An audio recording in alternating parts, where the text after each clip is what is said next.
টিউ মানে Marvel cinematic ইউনিভার্সের পুরো সিরিজের প্রথম কাহিনী। মার্ভেলের প্রত্যেকটি সুপারহিরো ক্যারেক্টার আমার কাছে খুবই প্রিয়, আর এর মধ্যেই পার্সোনালি আমার সবথেকে ফেভারিট আয়রন ম্যান। তাহলে এই না যে বাকি মুভিগুলো আমার ভালো লাগে না। আপনারা আমার চ্যানেলের কভার ফটো একটু ফলো করলে বুঝতেই পারবেন আমি মার্ভেলের কত বড় ফ্যান। আর এই চ্যানেলটা আমি যখন শুরু করেছিলাম আমি তখন থেকেই আশায় ছিলাম কবে আমি মার্ভেল সিরিজের প্রত্যেকটি সিনেমা এক্সপ্লেন করব। অবশেষে শুরু করলাম। আজ থেকে মার্ভেলের পুরো সিরিজের প্রত্যেকটি সিনেমা আমি অর্ডার ওয়াইজ এক্সপ্লেন করব। আমি যখন এই ভিডিওটি বানাচ্ছি তখন বর্তমানে এই মুভিটির IMDb রেটিং 7.9/10। তো আর বেশি বিস্তারিত বর্ণনায় না গিয়ে ডিরেক্ট চলে যাওয়া যাক মেন স্টোরির দিকে। শুরু করার আগে হে আমি Raja and welcome to the Bong wood. কাহিনীর শুরুতেই আমরা দেখতে পাই আফগানিস্তানের কুনার প্রভিন্স নামের একটি জায়গায় কিছু সেনাবাহিনীর গাড়িতে করে ফিরছেন আমাদের সকলের প্রিয় টনি স্টার্ক মানে আয়রন ম্যান। কিন্তু রাস্তাতেই তাদের ওই গাড়ির উপর হঠাৎ করে কিছু আতঙ্কবাদী হামলা করে, যার ফলে তার সাথে থাকা সেনাবাহিনী এক এক করে সবাই মারা যায়।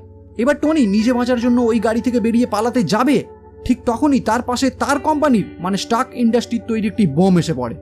এটা দেখেই টনি ওই বোমটি থেকে বাঁচার জন্য সেখান থেকে পালাতে যাবে, কিন্তু ততক্ষণে ওই বোমটি সেখানেই ফেটে যায়, যার ফলে সে গুরুতর আহত হয়। আর সেখান থেকে টনি স্টার্ককে ধরে জঙ্গিরা তাদের ডেরায় নিয়ে আসে।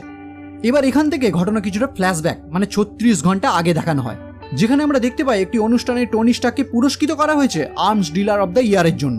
কিন্তু তার বন্ধু রোডি যখন গর্বের সহিত ওই পুরস্কারটি দেওয়ার জন্য তাকে স্টেজে আমন্ত্রণ জানায়, তখন আমরা দেখতে পাই ওই পুরস্কারটি নেবার জন্য স্টেজে গিয়ে উপস্থিত হয়েছে টনি স্টার্কের বাবার বন্ধু আর তার বিজনেস পার্টনার ওবাডিয়া স্টেন। আসলে টনি তখন একটি ক্যাসিনোতে জুয়া খেলতে ব্যস্ত।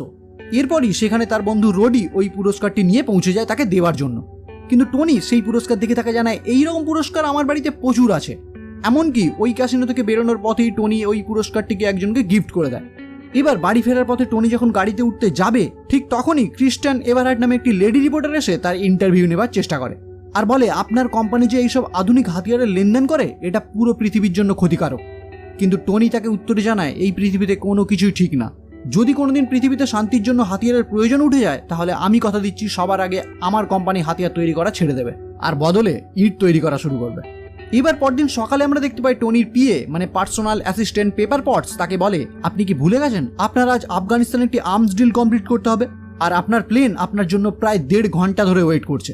এই কথা শুনেই টনি তাড়াতাড়ি করে রেডি হয়ে তার গাড়ি নিয়ে বেরিয়ে পড়ে প্রাইভেট প্লেনটির উদ্দেশ্যে। আর সেখানে পৌঁছেই দেখে তার বন্ধু রোডি তার জন্য প্রায় 3 ঘন্টা ধরে ওয়েট করছে। এইবার তারা দুজনে মিলে বেরিয়ে পড়ে আফগানিস্তানের উদ্দেশ্যে, যেখানে কিছু সেনাবাহিনী ওয়েট করছে টনি স্টার্কের জন্য।